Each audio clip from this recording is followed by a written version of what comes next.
Welcome back to another episode of Decentralized Chain. It's Feroz, and in today's episode, we are going to be having a quick look at what is happening with the markets. But before we do, if this is the first time you're here and you want to learn more about crypto, maybe try and stay ahead of the game, then start now by hitting the subscribe button below and the bell notification icon.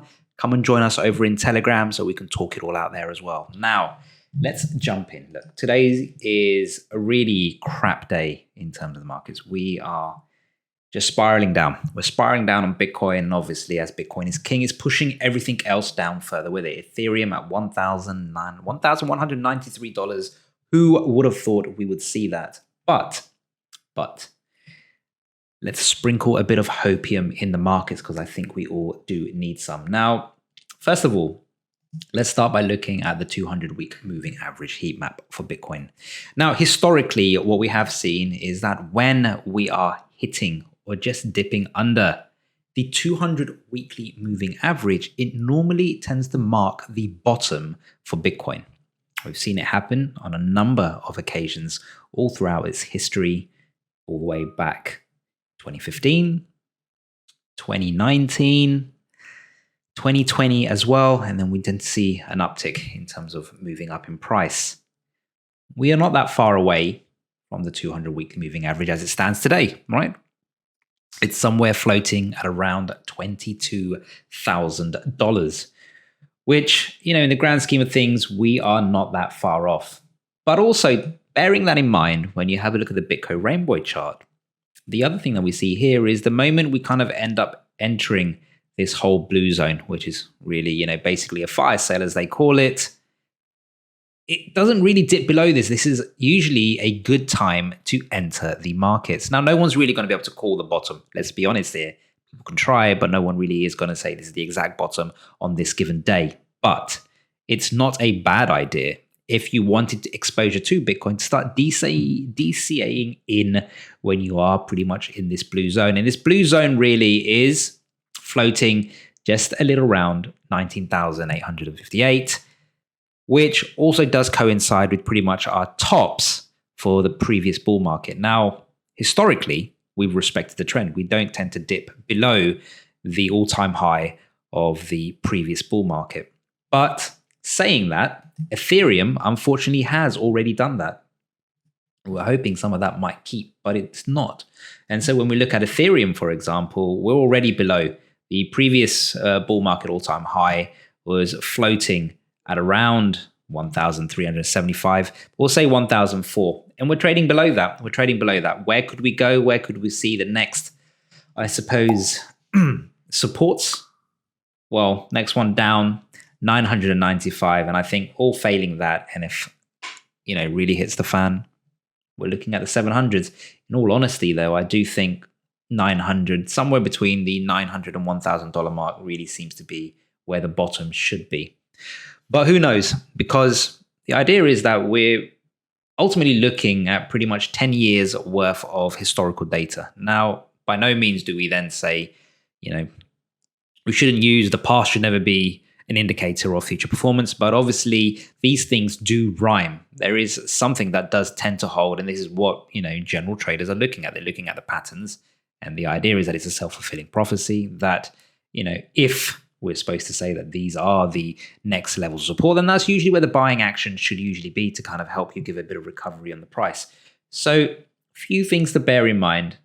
I don't think the bottom's in yet, but it does feel like we're very close to it. But if you're looking at a 5-year, 10-year time horizon, then in all honesty, it doesn't really matter too much. You can buy now and wait 5 years from now. Guaranteed, you certainly will be higher than where you are. That's a given. It always is. Now, other news that we've seen today, actually, first of all, is obviously Celsius. Now, Celsius announced earlier that it stopped all withdrawals, right?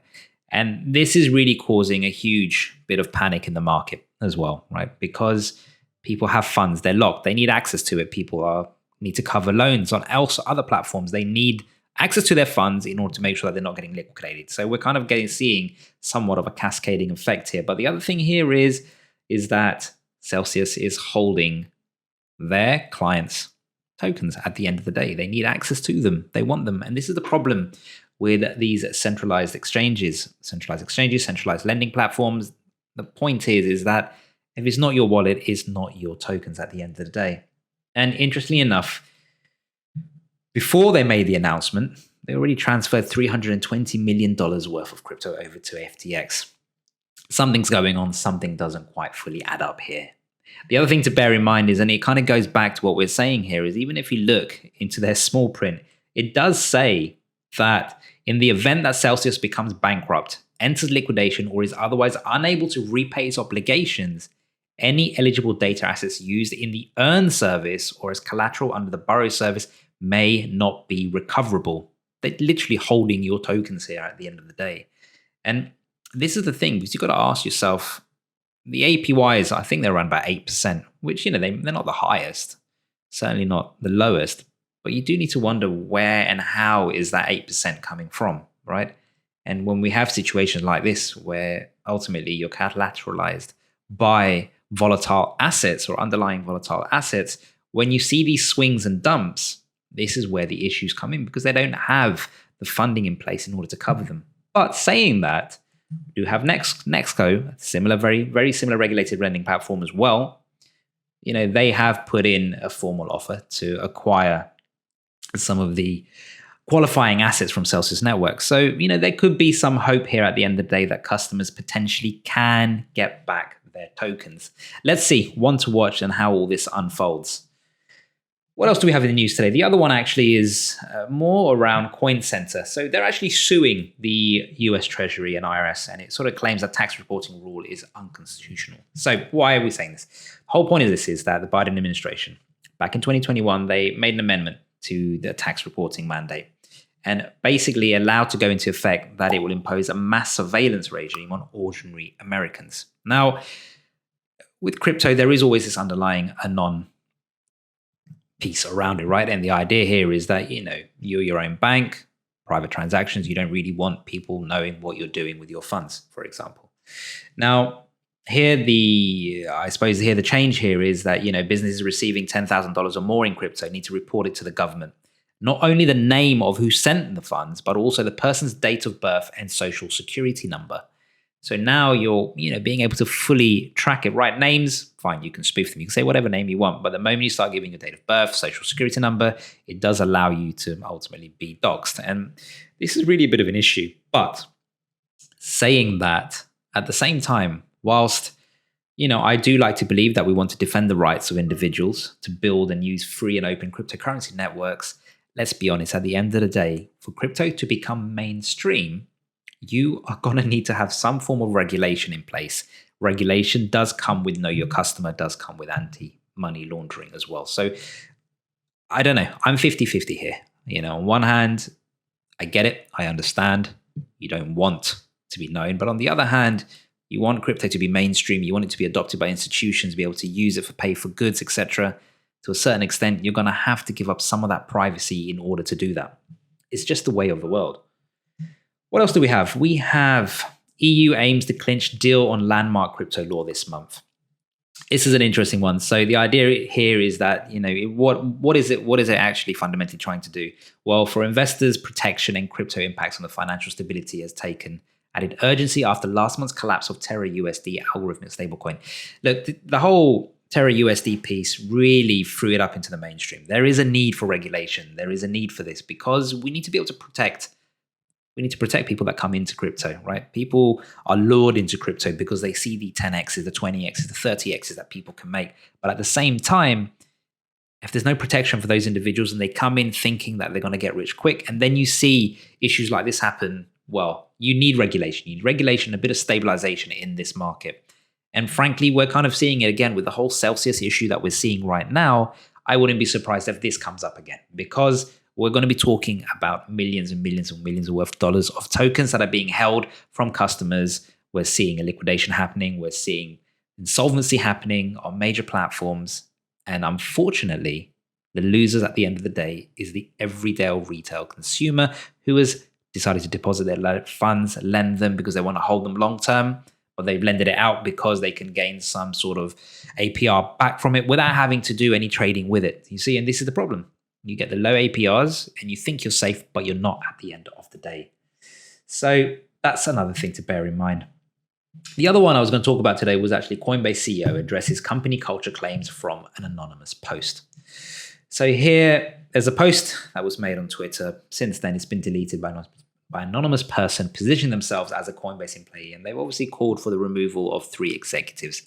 And although for me here, here really, this is a listed company now at the end of the day. And I get it. You have tweets where, you feel that you don't have the right leadership in place. But at the end of the day, to me, this is really non-news. It doesn't really bother me at the end of the day. If you have grievances, you need to take it through the organization. You've got to take it through HR. Getting out on Twitter isn't really going to do anything other than ultimately the CEO, tweeting, saying pretty much valid points in all honesty, that if you actually, want to have a vote of no confidence, he's saying that it should be with the CEO at the end of the day. But let's be honest, there are CEOs and then there are also -1 from the CEOs who ultimately help run the organization. So you kind of really need to be questioning who your -1s are. And really, you need to hold those individuals to account.